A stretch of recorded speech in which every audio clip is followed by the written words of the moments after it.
Hoy un juez de la Corte de Justicia empezó a dictar sentencias en el caso Plaga. La primera será para el abogado Lenin Vimos, quien reconoció haber colaborado con grupos criminales. Un tribunal de justicia ordena que el capitán Edwin Ortega, separado de la Marina y perseguido en 2016 durante el gobierno de Rafael Correa, sea reincorporado y que la Marina se disculpe públicamente. El presidente Donald Trump da luz verde para las redadas en escuelas e iglesias contra migrantes ilegales y ordena capturar a criminales extranjeros que se refugien en esos sitios. ¿Eres o te haces? Vamos a dar con el hocico. En el debate del domingo hubo preguntas sin respuestas, propuestas sin sustento y curiosidades que han alimentado la conversación en redes sociales. 1.400 policías y militares, 2 helicópteros y un grupo de drones en un mega operativo en el Cerro Las Cabras en Durán, donde se allanaron 660 casas y fueron detenidas 13 personas. Según la inspectoría, 15.000 policías han sido sancionados desde el año 2017 por faltas leves, con ausencias injustificadas y también por faltas graves que incluyen estar vinculados a grupos criminales. El próximo martes vence el plazo para que los contribuyentes paguen la retención del impuesto al valor agregado IVA. Televistazo muestra el cronograma. El ecuatoriano Piero Hincapié fue titular con el Bayer Leverkusen, marcó un gol y fue expulsado en la jornada de la Champions League en Europa. ¿Qué tal, amigos? Bienvenidos a una nueva jornada informativa aquí en Televistazo Estelar este martes 21 de enero de 2025. Donald Trump cumplió su segundo día como presidente de Estados Unidos en su segundo mandato. Ha seguido firmando decretos con polémicas decisiones, principalmente en materia migratoria. Comenzamos.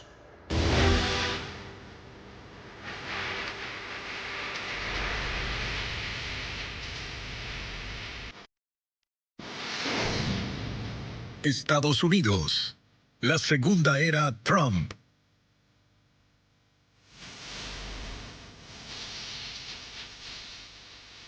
La administración Trump da vía libre a las autoridades migratorias para ejecutar redadas en escuelas, colegios e iglesias y así capturar a inmigrantes ilegales que han cometido crímenes. Además, el Departamento de Seguridad Nacional en Estados Unidos pone fin a los que dice son abusos de los permisos de permanencia temporal para cubanos, haitianos, nicaragüenses y también venezolanos. Informa Pedro Jiménez.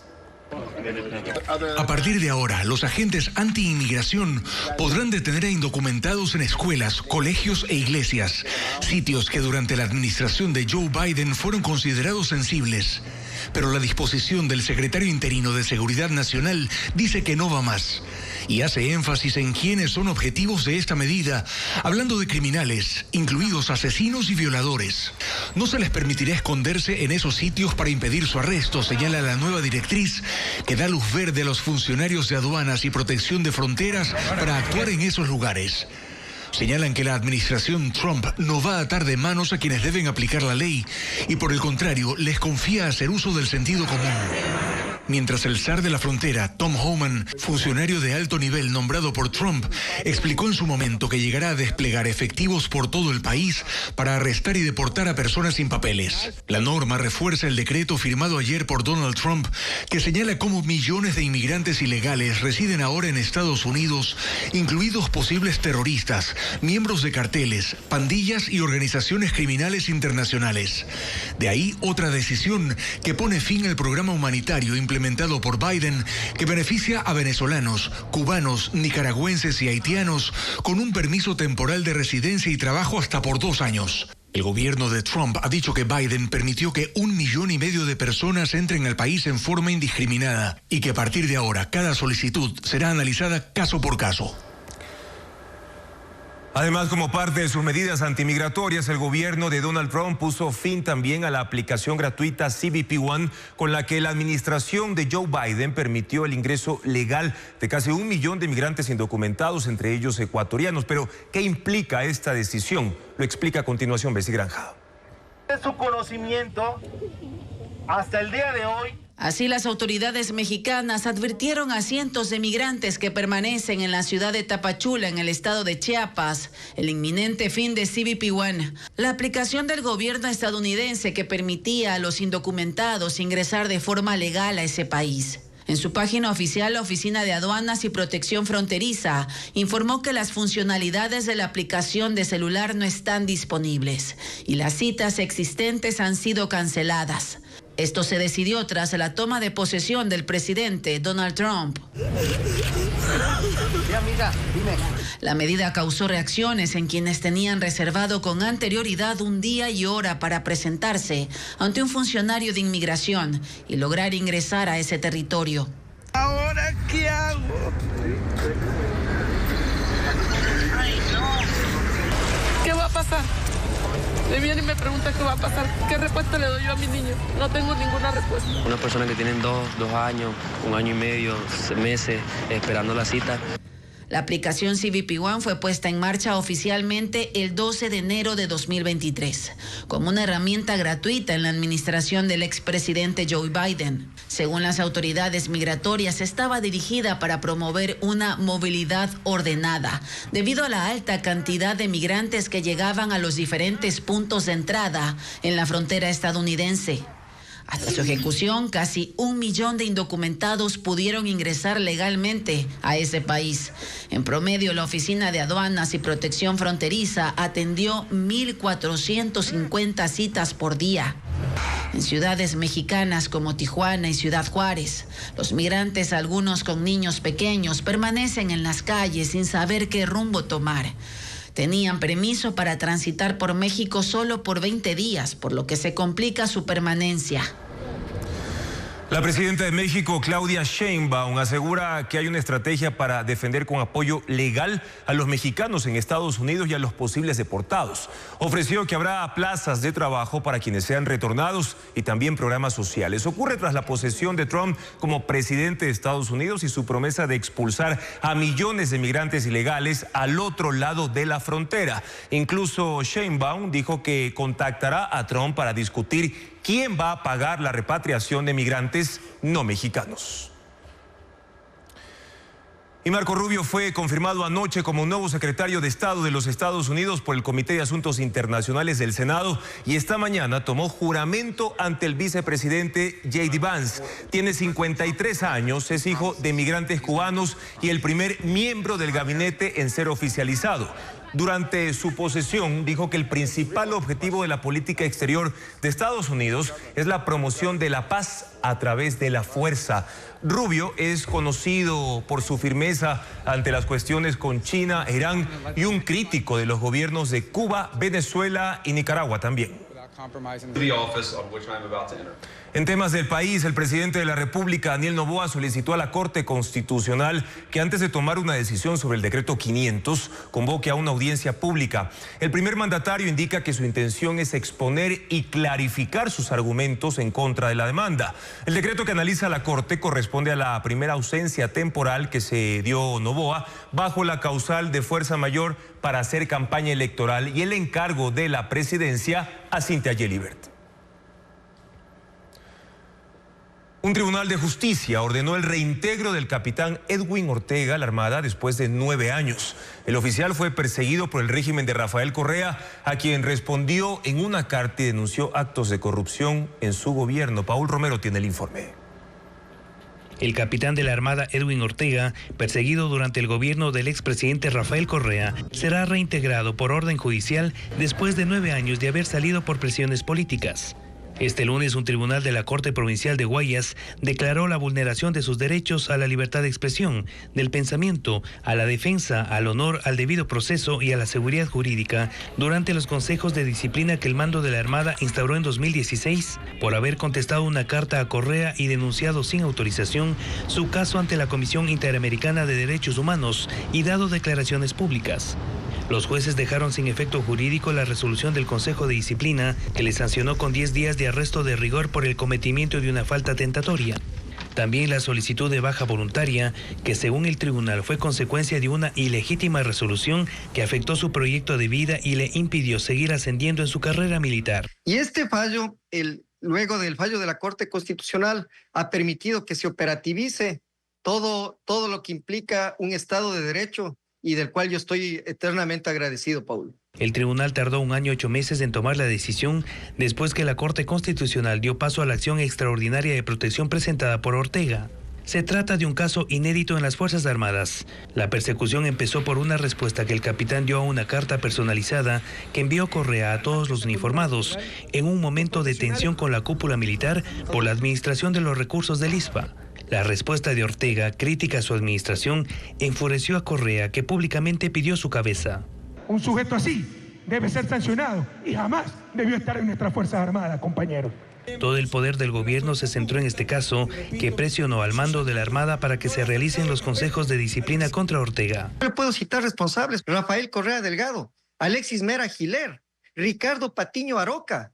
Ellos fueron los que operativizaron las órdenes y los mandos de aquella época se limitaron a cumplir. En la sentencia, el tribunal dispone que la Armada presente disculpas públicas a Ortega en un diario de circulación nacional y en su página web. Y para efectos de antigüedad y ascensos, se considerará que no hubo interrupción de su carrera militar y que la Armada cancele una remuneración parcial por los daños fuera de la institución. Un diagnóstico actualizado de la Policía Nacional revela que desde el año 2017 hasta la fecha, al menos 15.000 agentes han sido sancionados por ausencias injustificadas, desobediencia de órdenes superiores, cometimiento de delitos y vínculos con miembros de organizaciones criminales. Como informa Hernán Higuera, mediante una inspectoría se busca depurar esa institución, sobre todo en provincias de la costa. Un factor está afectando gravemente la seguridad ciudadana: la ausencia de policías en las calles. La misma institución en un reciente diagnóstico detectó que desde el 2017, 15.000 uniformados están sancionados. De ellos, 10.071 entre oficiales y personal de tropa tienen en sus hojas de vida amonestaciones y sanciones por ausencias injustificadas, abandono de sus puestos de trabajo, evasión de actos de servicio, abuso y mal uso del uniforme. Directa o indirectamente es una afectación al tema de la gestión de la seguridad. Casi 3.000 policías tienen sanciones por faltas consideradas graves, que van desde la ausencia injustificada de más de 2 días, no informar el cometimiento de faltas disciplinarias, uso indebido de equipos de dotación y uniforme, consumo de alcohol en horas de servicio y la causa de accidentes de tránsito. Otros 1.947 uniformados están siendo investigados por faltas muy graves, como la filtración de información a organizaciones criminales, vínculos con delincuentes y hasta el cometimiento de delitos y actos de corrupción. De esos 1.947 casos, 514 servidores policiales que han sido sumariados por actos de corrupción. Y de los 514, el 50.78%, es decir, 261 servidores policiales han sido sancionados. Sancionados significa dados de baja, separados de la policía. La mayoría de estos casos están en Guayas, Manabí y Esmeraldas, donde la Inspectoría de la Policía pronto abrirá oficinas para procesar administrativamente a más policías señalados por inconductas que afectan a la seguridad ciudadana y a la confianza en la institución.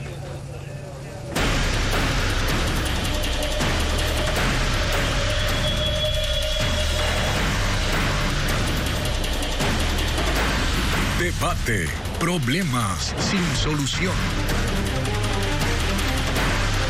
Si algo caracteriza las promesas de los candidatos a la presidencia de la República es la falta de sustento para las afirmaciones que plantean en sus programas de campaña o que expresan a viva voz. Durante el debate del último domingo no fueron pocos quienes plantearon acciones sin reparar en sus consecuencias, evidenciando una mirada plana justamente de la administración del Estado. Lenín Arteaga lo analiza en el siguiente informe. Podría considerarse normal que distintos candidatos contemplen caminos diferentes para sacar adelante al país. El problema es que buena parte de sus propuestas no tienen base en la realidad. Parecería que los candidatos intentan venderle al electorado que la economía es un asunto de entusiasmos y también de magia. Debajo de la tierra que estamos pisando hay alrededor de 40.000 millones de dólares de reservas entre petróleo y gas. Pero ¿dónde están los informes que sustenten ese valor? ¿Cuánto tiempo tomaría hacer los estudios de sísmica, determinar quién se hará cargo, iniciar los trabajos de exploración y luego los de explotación? Nada se explicó. Voy a cobrar los 4.000 millones de dólares que deben los grupos evasores de impuestos en este país. Pero nadie explica que cobrar deudas requiere de procesos judiciales que no son cortos, que muchas de esas empresas ya no tienen activos que se puedan embargar. Acordaremos la moratoria del pago de la deuda externa por 4 años. Quienes propugnan cobrar a los morosos son los mismos que proponen que el país se convierta en uno y deje de pagar sus obligaciones. Hablan de renegociar la deuda, pero no dicen qué tramo, no dicen cuánto, no hay certeza en los montos que una operación de ese tipo podría generar. También esquivan la explicación de cómo le harán frente al cierre del financiamiento internacional que sería consecuencia del no pago de la deuda.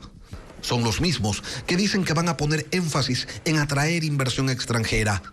Con una varita mágica, de ser porque solo con magia lograrían que un inversionista mire con seriedad a un país que incumple sus obligaciones.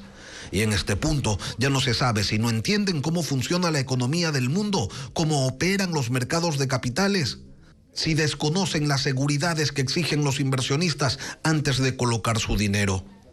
Escuchando a los candidatos, cualquiera supondría que aquí sobra la plata, porque dicen que invertirán más en educación y en salud, que pagarán los atrasos a los proveedores, a los municipios y prefecturas, a la seguridad social, que harán carreteras, que entregarán más subsidios. Y para eso, contra toda lógica, dicen que no necesitan más, sino menos dinero. Vamos a bajar el IVA al 12%. Prefiero que la plata esté en el bolsillo de los ecuatorianos, más no concentrado en pocas manos. No han dejado de ser las campañas el espacio de las promesas vacías.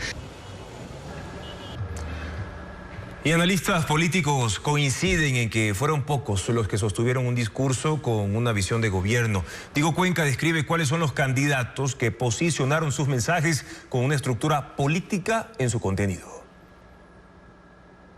Entre los 16 candidatos que participaron en el debate presidencial, 5 lograron concentrar un discurso dirigido específicamente a sus electores, según 2 analistas políticos a los que consultó Televistazo. Entre ellos destacan a Henry Cucalón, del movimiento Construye, quien apunta a una economía liberal. Vamos a prender los motores de la economía. Habló de cerrar el Banco Central, de liquidar Petroecuador, de abrir la economía y los intereses del Ecuador a toda la inversión pública y una reducción del tamaño del Estado. Sobre seguridad fue muy claro. Entonces, digamos, él, por ejemplo, demuestra un tema liberal en su concepción y en lo que haría como gobierno. Hago un llamado al CNE, no aparece el tema de la mujer. Francesco Tabaqui del movimiento Creo buscó posicionar sus mensajes para solo un grupo de la audiencia, intentando priorizar temas que forman parte de su plan de gobierno. Las tenía bien estructuradas, hablaba de mano justa, mano dura y mano inteligente, que trataba de posicionar esos mensajes. Y cuando hizo este llamado al Consejo Nacional Electoral, hablando de no hay una pregunta a la mujer y violencia de género, le estaba hablando a su target. Solo delegaremos a la economía popular y solidaria. Leonidas Issa, candidato del movimiento Pachacuti, sostuvo su ideología de izquierda. Issa le habló a su votante. Cuando le hicieron una consulta sobre las violencias en las calles, él tenía preparada su respuesta. Habló de violencia es no tener salud, violencia es no tener educación. De alguna manera justificó. Pero le habló claro, le habló a su base y le habló a la gente que él quería. Que el pasado no vuelva. En el caso de Daniel Noboa, los analistas aseguran que su discurso se sostuvo por la visión presidencial y no como candidato. El ejercicio del cargo le resulta una ventaja porque puede dar cifras, puede contrastar los hechos, tiene conocimiento, nos hizo notar de que está siguiendo al Estado tanto como presidente y como ampliar su propuesta como candidato. Te dabas cuenta que había un candidato que estaba ejerciendo ese poder, y ese fue el presidente Noboa, que sabía que como tenía tanto margen con los otros, jugó entre comillas a la parte de no arriesgar tanto, mantenerse en su discurso, hablar y conectar con su audiencia. Cortar la vía de financiamiento. Y Andrea González del Partido Sociedad Patriótica intentó mostrar ser parte de una nueva forma de gobernar con un enfoque ambientalista. Y ahora Andrea González,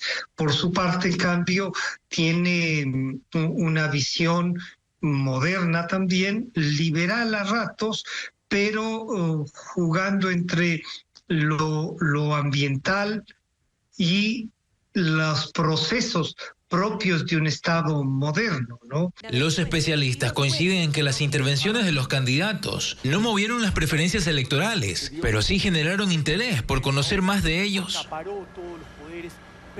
Y preguntas no respondidas o respuestas a medias son producto del formato de este debate organizado por el Consejo Nacional Electoral, que no permitió profundizar en temas de importancia nacional. En las interpelaciones entre presidenciables se intentó conocer particularidades políticas, sociales y hasta personales de los candidatos que por el corto tiempo y con estrategia discursiva evadieron las interrogantes que los incomodaron. Un análisis de Hernán Higuera. Muchas preguntas se quedaron sin respuesta y algunas respuestas sin la profundidad que ameritaban. Una la protagonizó el presidente ante la pregunta de Francesco Tabacchi, quien le dijo que no se había pronunciado en el caso de los 4 niños de las Malvinas. Muchos hemos callado, pero el presidente de la República no puede hacer silencio. Díganos los nombres de los 4 niños y decida si le pide perdón al país, que nos va a hacer bien a todos. Noboa consideró que no era pregunta y pasó a otra cosa. No hubo ninguna pregunta ahí, pero sí vamos a hablar de cifras. Cuando el señor Tabacchi era gobernador del Guayas, fue la época más violenta de la historia. Leonidas Issa interpeló a Víctor Arauz. Le pidió explicar por qué en Guayas entraron armas mientras él fue comandante de la policía en esa provincia. ¿Cómo permitieron que ingresen las armas? El ex general habló de buenos resultados y prefirió contestar sobre el porqué de sus condecoraciones. Fui uno de los comandantes de la zona 8 que dio el mejor atención a la seguridad y a la protección ciudadana. El ex policía también fue cuestionado por Iván Saquicela sobre una de sus propuestas polémicas. Usted ha expresado que los criminales irán al cementerio. Dígales por favor al Ecuador, ¿usted les va a matar? ¿Va a ordenar matar? ¿Cómo es su procedimiento? Y el general Arauz titubeó sin entrar en detalles. Voy a proponer a nivel de la región que se presente ante los tratados internacionales y con todos los presidentes proponer que se analice la posibilidad de poner la pena de muerte en el Ecuador. La candidata de la Revolución Ciudadana tuvo un momento en el que usó la evasión como mecanismo de respuesta, sobre todo cuando Iván Saquicela le pregunta sobre qué figura jurídica usaría para liberar al sentenciado Jorge Glass. ¿Cuál es la forma jurídica para esto hacer? Hablemos de economía. Sin respuesta. Henry Cucalón tuvo un round con Daniel Noboa y lo interpeló sobre una de las promesas de la anterior campaña, según él, incumplida. Usted en el debate anterior indicó que iba a construir una barcaza en alta mar y también varias cárceles, 2 cárceles en 200 días. Adicionalmente también que iba a deportar a miles de delincuentes. ¿Qué pasó? De la barcaza en alta mar, Noboa dio 0 detalles. Hemos construido la cárcel del encuentro. Para esos funcionarios corruptos del gobierno pasado, ahí los vamos a meter. Jorge Escala fue el que más puyó al candidato presidente. En una de las intervenciones le preguntó sobre sus deudas con el Estado. ¿Por qué no cobra los 93 millones la corporación Noboa? O mejor dicho, ¿por qué no pagas? Noboa no lo oyó. Nosotros vamos a volver eficiente el Estado. El ex juez Iván Saquicela fue cuestionado por Luisa González, quien lo acusó de haber liberado a alias Rasquiña, el líder de los choneros. Explíquele, y si no, googleen ahora mismo, investiguen quién liberó a alias Rasquiña, qué juez fue. Señor Saquicela, usted fue. Yo nunca he liberado a ningún narcotraficante. Pero hubo más preguntas sin respuestas y las dudas quedaron porque el formato del debate no contempló las contrapreguntas. Corren ya los últimos días para que un grupo de contribuyentes pueda pagar el IVA del último semestre del 2024. Será hasta el último día de este mes sin multas. Francisco Garcés explica cómo realizar este trámite. El 28 de enero es el último día que tendrán los contribuyentes para pagar el IVA del segundo semestre del año pasado. Según el cronograma del SRI, los contribuyentes cuya cédula termine en 7 podrán pagar el impuesto hasta este jueves. Los de cédulas terminadas en 8 hasta el viernes, las del 9 el lunes y en 0 el martes. Los contribuyentes con cédulas terminadas del 1 al 6 ya debieron haber pagado el impuesto entre el 10 y el 20 de enero, o podrán hacerlo pero pagando una multa del 3% del valor del impuesto por cada mes de retraso. El pago semestral del IVA es obligatorio para los contribuyentes cuya actividad económica es la venta de bienes y la prestación de servicios gravados con tarifa cero. Por ejemplo, venta de alimentos y medicinas o servicios de transporte, construcción, salud o turismo receptivo. También deben hacer el pago los profesionales en libre ejercicio sujetos a la retención del IVA causado y aquellos que estén en el régimen RIMPE. El calendario del pago del impuesto a la renta igualmente está vigente y se deberá aplicar en marzo. Lo deben pagar los trabajadores independientes que brindan servicios profesionales como freelance. Entre ellos están contadores, periodistas y creadores de contenidos digitales. También aquellos dedicados a actividades comerciales como arriendos, transporte, venta en redes sociales y los emprendedores que en el RIMPE figuran como pequeños negocios. El impuesto se calcula sobre una base de ganancias. Desde $11.902 al año hasta $19.682 se paga el 5% y el porcentaje va aumentando hasta el 37% para quienes ganen sobre $107.099. La fecha de pago depende del último dígito de la cédula del contribuyente y va desde el 10 hasta el 28 de marzo. Este calendario no aplica para los trabajadores en relación de dependencia. Comités barriales, municipios y el Ministerio de Salud Pública iniciaron acciones ante la proliferación de mosquitos en el país y el incremento de enfermedades invernales. En Napo, por ejemplo, hay 342 casos de dengue, mientras en Guayas, Manabí y El Oro ya se fumiga, pero la ciudadanía exige celeridad. Luis Alfredo Zúñiga preparó un reportaje sobre este tema. El hospital de Tenda en Napo está lleno de pacientes con síntomas de dengue. La capacidad está al límite y van a sumar 20 camas para atender la demanda. El invierno llegó con lluvias, mosquitos y estragos. Hay 342 casos confirmados en la provincia en los primeros 21 días del 2025, más del doble que en el mismo lapso de 2024. Y un adolescente de 16 años falleció según el Ministerio de Salud. Están al 110% si quedan camas en el hospital. Y obliga a acelerar acciones. Este martes se reunieron Cabildo y Gobernación para iniciar fumigaciones en instituciones públicas y barrios más vulnerables como Eloy Alfaro y San Jorge en Tena. En Guayas también hay preocupación no solo por dengue, sino por otras enfermedades como Zika, chikungunya o malaria. La ciudadanía toma sus propias acciones porque la cantidad de mosquitos los obliga a mantenerse encerrados en casa. Al menos a las 5 de la tarde empieza, uno tiene que cerrar ventanas, puertas, todo, porque cualquier cantidad de mosco. Esto se agrava en sectores como Mucho Lote 1, Guayacanes y Jardines del Salado en Guayaquil, con zanjas, maleza crecida o cercanía al estero. Comités barriales de estas zonas han comprado implementos para fumigar por su cuenta, hacen mingas y cortan maleza, mientras en Durán moradores están tapando huecos en las calles para reducir el agua emposada. Este martes el municipio de Guayaquil inició fumigaciones en 390 domicilios en el Fortín al noroeste y continuarán en otros sectores durante la semana, mientras el Ministerio de Salud asegura que ya hay un cronograma para hacer control de larvas y fumigación, pero la ciudadanía pide celeridad.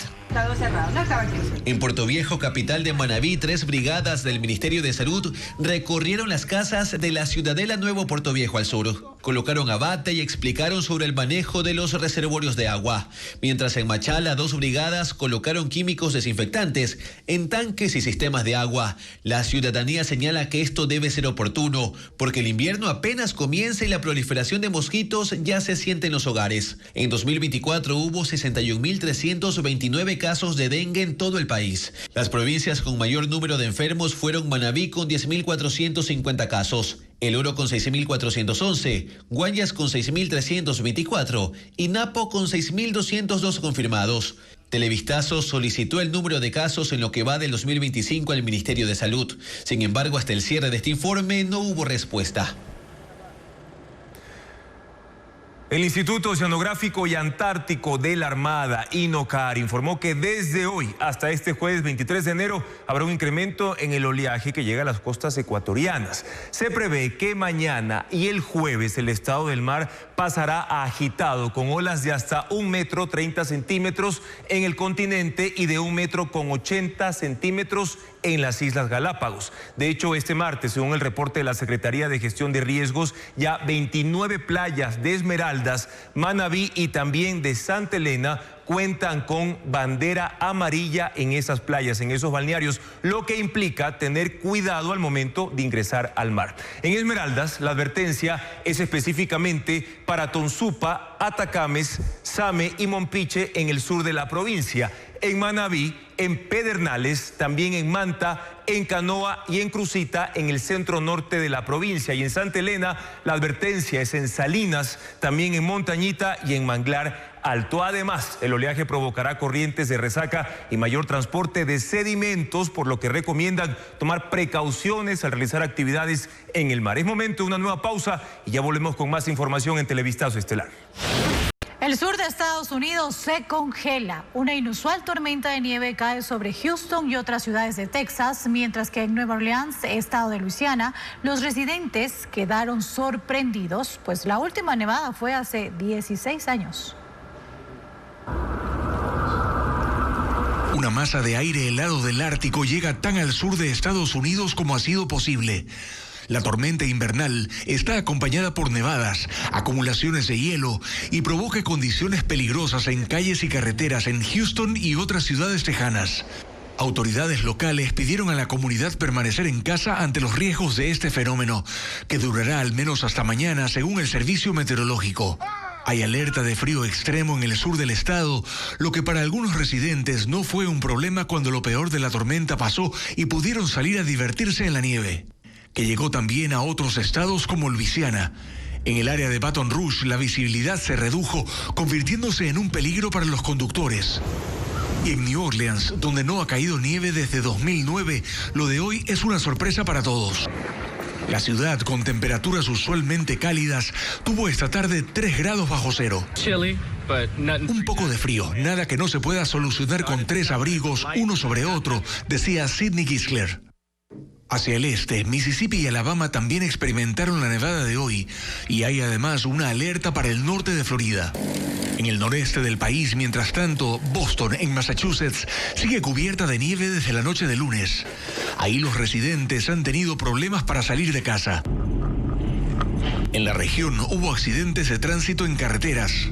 Y en el área de Rochester, en el estado de Nueva York, el pronóstico indica nieve de efecto lago, acumulaciones de 60 centímetros y 26 grados bajo cero. Aunque el frío más extremo se advierte para el área de las montañas rocosas hasta las llanuras del norte, con temperaturas que llegarán a 34 y 48 grados bajo cero esta semana. Y un voraz incendio se desató en un hotel de Turquía, dejando 69 fallecidos y 51 heridos. Las llamas cubrieron gran parte de la estructura en un popular destino para esquiar. Entre las víctimas hay personas que se lanzaron por las ventanas en medio de la desesperación. Melis González con las imágenes. Las llamas iniciaron pasadas las 3 de la madrugada en los pisos superiores del Hotel Gran Kartal, en la región de Bolu, en el noroeste de Turquía. El fuego se extendió rápidamente por la estructura de 12 pisos, en forma de chalet y cubierta por madera, provocando caos. Desesperados por el avance del incendio y el humo, algunos huéspedes se sentaron en las ventanas. Otros saltaron al vacío. Los bomberos tardaron 45 minutos en llegar. Para entonces el incendio se había propagado por todo el edificio, ubicado en el borde de un risco, haciendo aún más complicadas las labores para extinguirlo. 69 personas murieron y 51 resultaron heridas. Según las autoridades, el hotel estaba lleno. Tenía 238 huéspedes, incluyendo decenas de niños que disfrutaban de las vacaciones escolares en la zona conocida como un popular destino para esquiar. Por ahora se desconoce qué inició las llamas, pero las autoridades además investigan por qué no se activaron las alarmas. El primer ministro de Israel, Benjamín Netanyahu, pierde a otro aliado interno. El jefe de Estado Mayor del Ejército, Herzi Halevi, renunció citando fallas en la seguridad e inteligencia por el ataque terrorista de Hamas en 2023. Dijo que bajo su mando, el ejército fracasó en defender al Estado. Estará en el cargo hasta inicios de marzo. Su dimisión se produce pocos días después de la firma de un acuerdo para el cese al fuego con el grupo Hamas, que ha provocado otras renuncias en el gabinete de Netanyahu. Y China instó al gobierno estadounidense a ofrecer un entorno comercial justo para las empresas extranjeras tras la reciente reanudación del servicio de la red social TikTok en Estados Unidos. China resaltó que la plataforma TikTok ha operado en ese país desde 2017, ganándose la popularidad entre los usuarios y contribuyendo a los negocios de influencers y el desarrollo económico del país. Donald Trump le dio una extensión de 90 días para operar mientras se negocia con la empresa propietaria ByteDance un acuerdo que le permitiría funcionar permanentemente, manteniendo la seguridad de los datos de los usuarios. Y la Alianza Informativa Latinoamericana, de la que Ecuavisa hace parte, junto a otros 20 canales de América, el Caribe y España, firmó un acuerdo sin precedentes con la Organización de Medios de Comunicación de Estados Árabes, ASBU. Este convenio permitirá a Ecuavisa tener información de primera mano desde esa parte del planeta.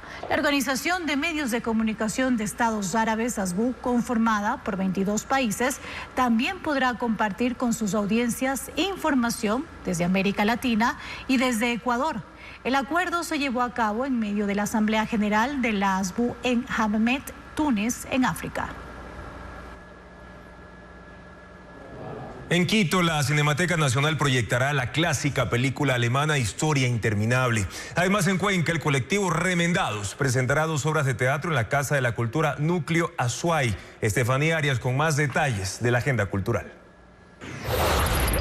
Tenemos sierra, costa, un monólogo con historias con las que el público podrá identificarse. Haciendo el humor toda la noche, se presentará en el Teatro Casa Toledo en Quito, con Paolo Ladino. La función será este miércoles 22 a las 20 horas. Esperanza se llama Atreyu.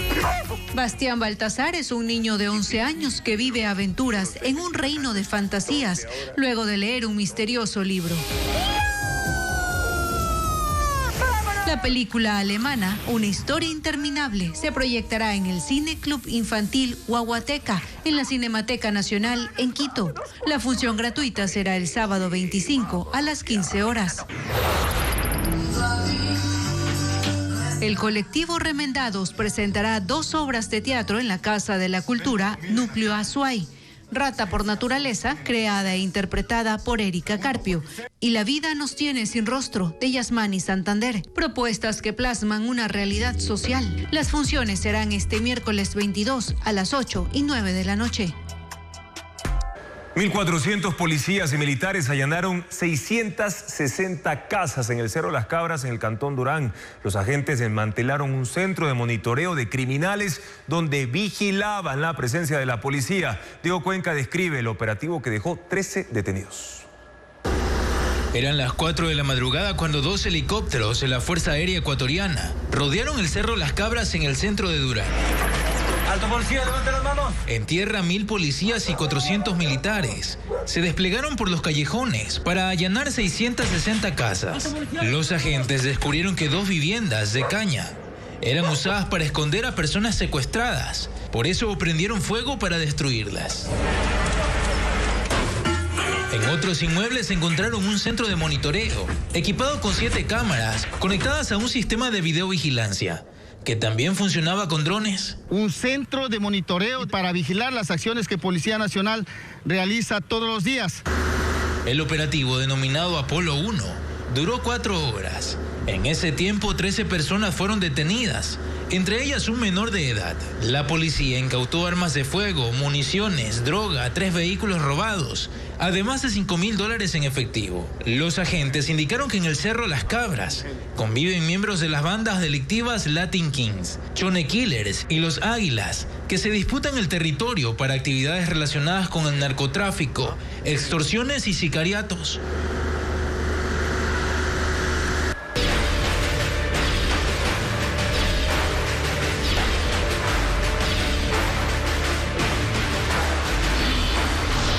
Elecciones 2025. Los candidatos presidenciales retomaron sus actividades de campaña en territorio luego del debate del domingo. Esta vez algunos de los postulantes se reunieron con organizaciones sociales para comprometerse con políticas que beneficien a comunidades rurales. que luchan permanentemente por... Jorge Escala, candidato del movimiento Unidad Popular, se reunió en Quito con organizaciones sociales de mujeres comerciantes, indígenas y líderes barriales, quienes le entregaron un documento con 16 propuestas para mejorar los derechos laborales, apoyo a la mujer de la zona rural y otros pedidos. Francesco Tabaqui, candidato del movimiento Creo, visitó las comunidades de Uyachul Bajo, en el norte de Quito. Ahí el presidenciable firmó una carta de compromiso para erradicar la desnutrición infantil. También participó en entrevistas en varios medios de comunicación de la capital. Los pobres primero. Henry Cucalón, candidato del movimiento Construye, también estuvo en Quito y participó en una caminata dentro del Mercado de las Cuadras, en la avenida Mariscal Sucre, en el sur de la ciudad. Conversó con comerciantes quienes compartieron un ceviche con el presidenciable, mientras daba a conocer su proyecto político. Juan Iván Cueva, candidato del movimiento Amigo, retomó sus actividades de campaña con una rueda de prensa en la capital. Desde un atril con colores de la bandera y el escudo del Ecuador, describió más propuestas de su proyecto de gobierno, haciendo referencia al uso de la inteligencia artificial. Más ecos del debate. Los aspirantes a Carondelet propusieron desde el plan Papa hasta el plan Hocico. Los 16 candidatos trataron de distinguirse con su forma de vestir y de hablar. Además, no faltaron frases picantes. Diego Puente con las curiosidades de este evento. Segundos ahora. Dejaremos de ser anónimos. Frases picantes, indirectas, sarcasmos, apodos. Si hubo espacio para el humor en un debate tan tenso que duró cerca de 4 horas. Curioso es que 14 de los 16 candidatos llegaron vestidos de azul oscuro y negro. 5 portaron escarapelas o pañuelos con los colores del Ecuador. Claro que el traje más comentado fue el de Víctor Arauz, quien debió llevar una foto del presidente Bukele donde su sastre para que le confeccione un igual. Él fue tendencia en redes por su atuendo de prócer. Esta es la representación de lo que yo fui, de haber sido 36 años orgullosamente policía. No fue el único que imitó a una figura política exitosa en este momento. Luis Felipe Tillería tuvo un performance parecido al mandatario argentino Javier Milei. ¡Viva la libertad! Los candidatos se mostraron creativos al bautizar sus planes de gobierno. El plan Plomo, Tillerí A, que hace alusión a la inteligencia artificial, el plan Chino, el plan Papa y el plan Hocico. Por eso, primero vamos a dar con el Hocico, que es organismo contra la impunidad y crimen organizado. Hubo frases picantes, la mayoría en contra de Daniel Noboa y Luisa González. ¿Eres o te haces? Tillería y Noboa intercambiaron gentilezas. Tillería lo bautizó Rafael Noboa. Y en respuesta, Noboa le cambió el apellido, y en vez de Tillería lo llamó Pillería. A Jorge Escala, al parecer, no le surtió efecto entrenar. Fue el candidato más interrumpido por el timbre. Para garantizar prestaciones de calidad y repotenciar. Y en contraste al presidente le sobró el tiempo. ¿Puede utilizar sus segundos que le quedan, candidato? ¿Tiene 7 segundos? ¿No? Gracias, candidato. Bueno, y la campaña sigue su rumbo. Los candidatos aprovechan las redes sociales para llegar a más público. Así es como han movido sus redes en estas últimas horas los postulantes a Carondelet. Veamos. Doctor Iván, sírvase, por favor. Una cosa es recorrer un mercado en campaña y otra mostrar ese recorrido en redes. En redes hacen falta las pausas graciosas. Este es el juguito de la victoria. ¿Qué? Los memes intercalados y los efectos de sonido. Los candidatos o sus equipos de comunicación ya dominan la campaña en el ciberespacio. Jorge Escala, por ejemplo, recurre a las gafas para graficar lo bien que le fue, a su criterio, en el debate. Y Juan Iván Cuevas repite la palabra que en ese debate lo hizo destacar. Estoy arrecho por la paz. ¿Qué es el crimen molecular? También Pedro Granja, quien suele mover poco sus redes sociales, las aprovecha en esta coyuntura para contar que lo que preguntó durante el debate no fue respondido por sus contrincantes. 0, oreja de burro, no sabe. No siempre los candidatos publican propuestas o promesas electorales. Hay veces en que cualquier video sirve para mantener la interacción y establecer cercanía con los votantes. Luisa González va narrando su día en las historias de Instagram. Mi equipo desde allá, corte. ¿Recuerdan de Camarón? Mientras en TikTok, Francesco Tabaqui actualiza lo que pasó con Camarón, un gatito al que rescató de la calle y que luego dio en adopción. Es un gatazo, sano, independiente. Entre tanto, Jimmy Jairala se para junto a su hijo frente a Carondelet y expresa en voz alta sus deseos. Ahí vamos a estar desde el 24 de mayo. Generalmente los candidatos mezclan en sus cuentas este tipo de videos. ¿No tienes un pedacito de queso? Con otros de corte más serio y tradicional. Pero vota por convicción. En un intento por caerle bien a la gente. Pero sin olvidarse de que lo que buscan es manejar el país.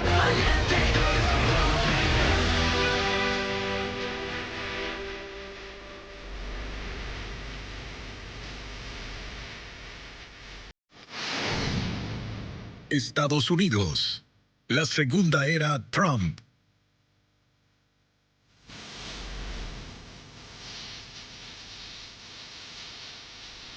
El presidente Donald Trump retira por segunda vez a Estados Unidos de la Organización Mundial de la Salud. Aseguró que su país es el que más aporta a la institución sanitaria, incluso por encima de China, y que debe priorizar otras necesidades económicas. Los representantes de la OMS esperan que el mandatario reconsidere esa decisión. Ileana Suárez informa. So we paid $500 million to World Health when I was here, and I terminated it. Pagábamos $500 millones a la OMS cuando estuve aquí, así que la cancelé. Digamos que tenemos 325 millones de habitantes. China tiene 1.400 millones y está pagando solo 39 millones. Me parece un poco injusto. La administración de Donald Trump otra vez entra en disputa con el organismo y en las primeras horas de su nuevo gobierno firmó una orden ejecutiva para retirarse. Justificó la acción comparando el aporte de su país con el de China.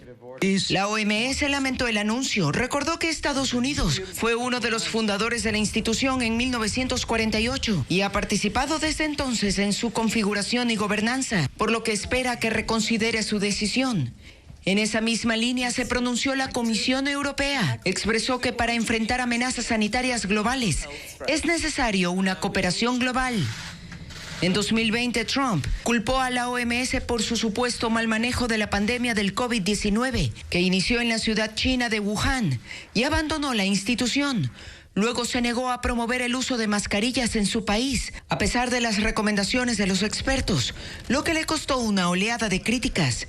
Luego, cuando Joe Biden asumió la presidencia, Estados Unidos siguió con sus contribuciones.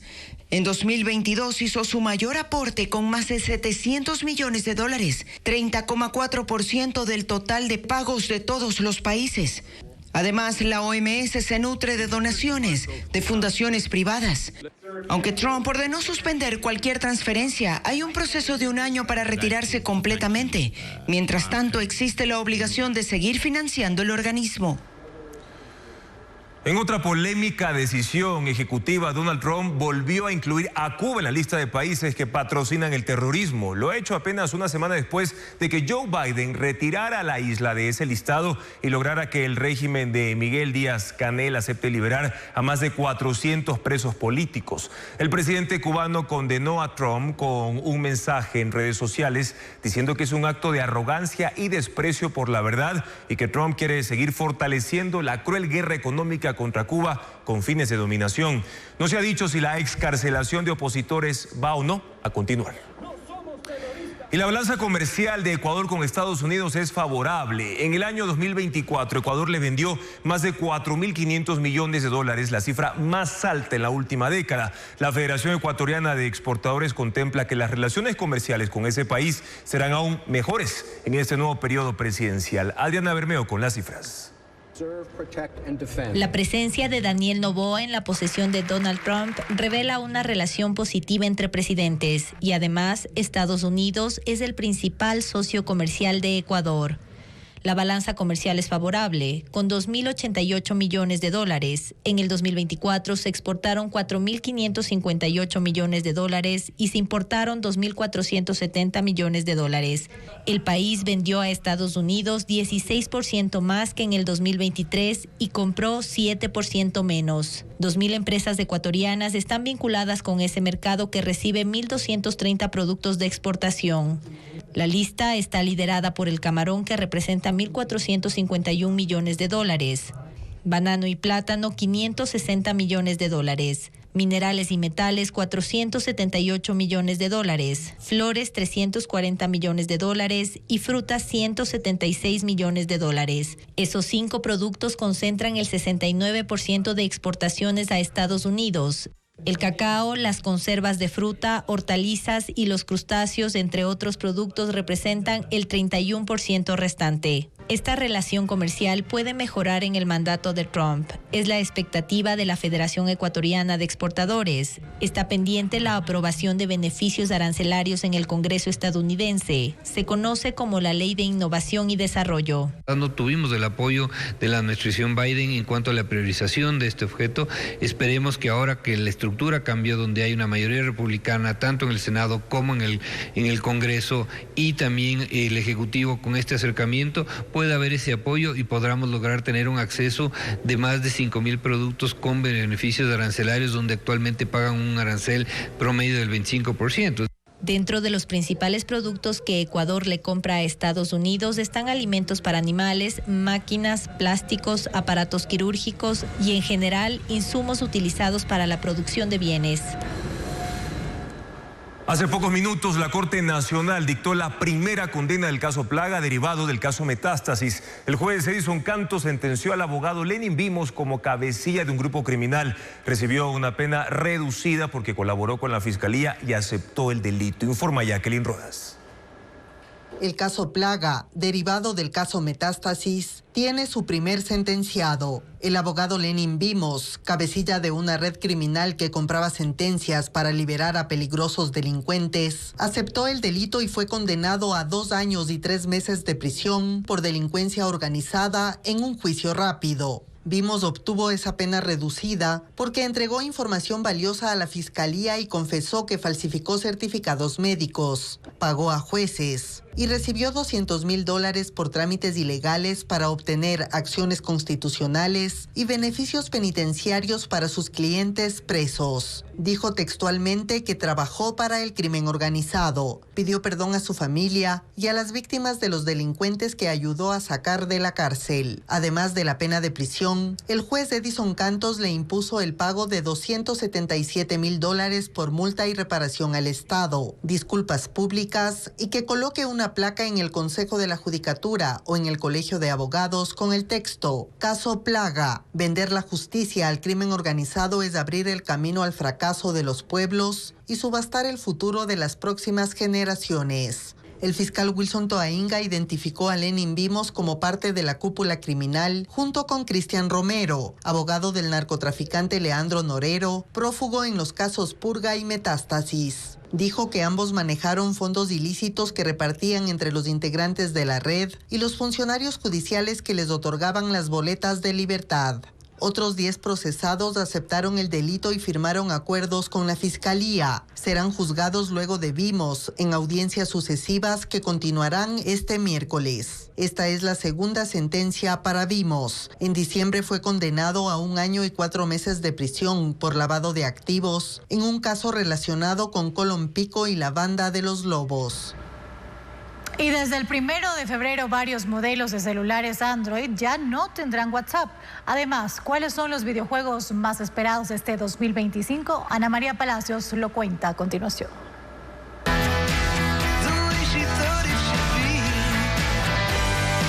GTA 6 es uno de los videojuegos más esperados en este 2025. Los jugadores asumirán el rol de los protagonistas, Lucía y Jason, quienes se involucran en actividades delictivas.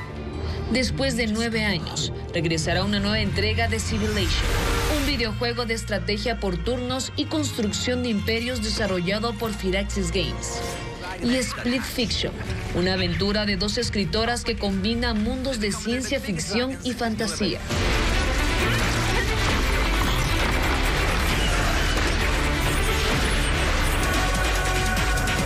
Esta máquina con aspecto de tostadora se llama Sweepy, en el que al introducir el celular cambia su batería en 2 segundos y la sustituye por una totalmente cargada. Funciona mediante un sistema de intercambio de baterías que se activa al insertar el teléfono en una ranura del dispositivo.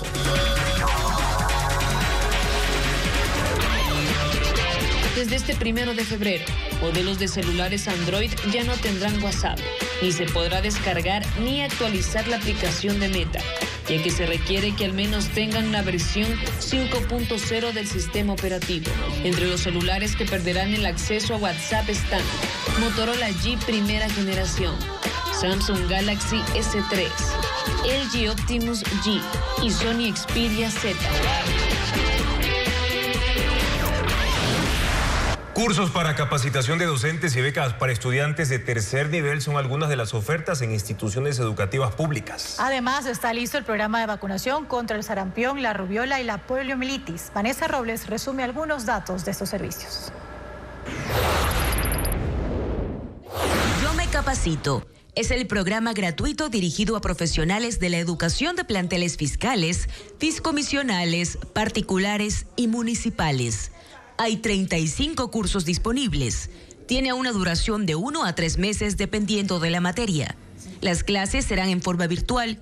Las inscripciones son a través de la plataforma mecapacito.educacion.gov.es y estarán abiertas hasta el 26 de enero. Los niños de 1 a 2 años ya pueden vacunarse contra la poliomielitis, mientras que los menores de 7 años en adelante pueden aplicarse la vacuna contra el sarampión y la rubiola en todo el país. Los adultos mayores, grupos vulnerables, cuidadores de personas con discapacidad y personal de salud también están habilitados para hacerlo.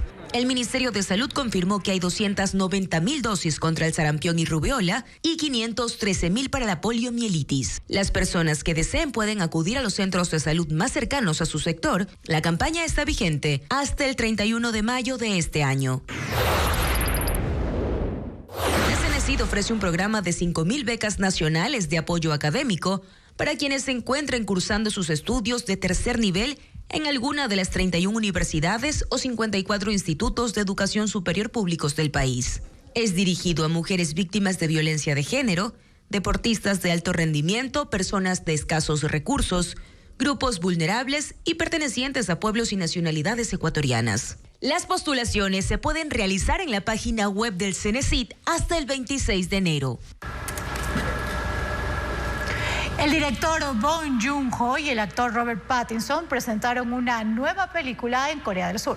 Además, en otras novedades del espectáculo, el puertorriqueño Bad Bunny rompe un nuevo récord tras vender todas las entradas para los 30 conciertos en su país. Ana María Palacios nos cuenta más. Hello, darkness, my old friend. El actor Dwayne Johnson La Roca compartió un video en sus redes sociales de cómo pasa el día con sus hijas Jazz y Tía antes de ir al gimnasio. Le pidieron jugar con maquillaje, labial y pinta uñas. Y dijo que está dispuesto a soportar lo que sea para verlas felices, ya que cuando crezcan no podrá pasar tanto tiempo con ellas. El director Bong Joon-ho y el actor Robert Pattinson presentaron su película Mickey 17 en Corea del Sur. El filme de ciencia ficción cuenta la historia de un humano clonado, encargado de colonizar un planeta cubierto de hielo, al que se le asignan peligrosas tareas. La cinta llegará a los cines de Latinoamérica en marzo. Bad Bunny rompe un nuevo récord. Vendió todas las entradas para sus 30 conciertos en Puerto Rico. Más de 400.000 boletos se vendieron en 4 horas. Los shows comenzarán desde el 11 de julio hasta el 14 de septiembre. Además, con su último disco, Debí tirar más fotos, superó a Taylor Swift en la lista de álbumes Billboard 2000. Hasta aquí la información de Televistazo, que regresa mañana a las 5:55 en su primera emisión. En contacto directo estará Fausto Ortiz, exministro de Finanzas, para analizar las propuestas económicas que se hicieron en el debate presidencial. Además, en el especial Elecciones 2025, los presidenciables, Iván Saquicela, candidato por Democracia Sí, expondrá algunos puntos de su plan de gobierno y también su viabilidad. Más información, amigos, en ecuavisa.com. Buenas noches.